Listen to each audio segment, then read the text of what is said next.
शेतकऱ्याचा 7/12 कोरा, शेतकऱ्याचा 7/12 कोरा।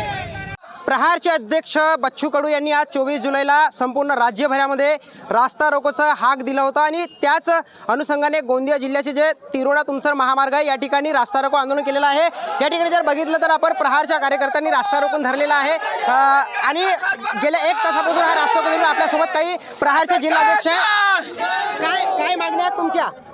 या सरकारने निवडणुकीच्या काळामध्ये मोठ्या प्रमाणावर आश्वासन दिलं आणि देवेंद्र फडणवीस साहेब 7/12 कोरा कोरा करू असा प्रत्येक भाषणामध्ये सांगत होते, परंतु या सरकारने शेतकऱ्याची मोठी फसवणूक केलेली आहे आणि आमची मागणी आहे की 7/12 कोरा कोरा व्हायला पाहिजे। शेतकऱ्यांना जी अट टाकली 8 तासात विद्युतची ते 24 तास करायला पाहिजे आणि सोलारची जी अट टाकली ती सुद्धा आणि 70% लोकांना बोनस दिला, परंतु या सरकारने अजूनपर्यंत बोनस दिलेला नाही।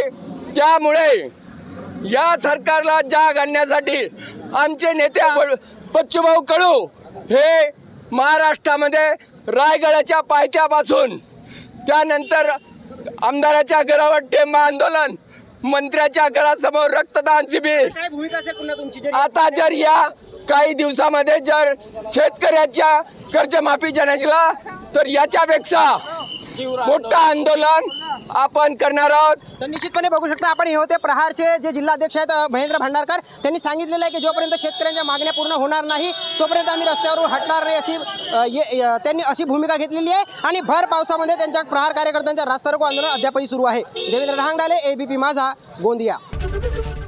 एबीपी माझा, उघडा डोळे बघा नीट।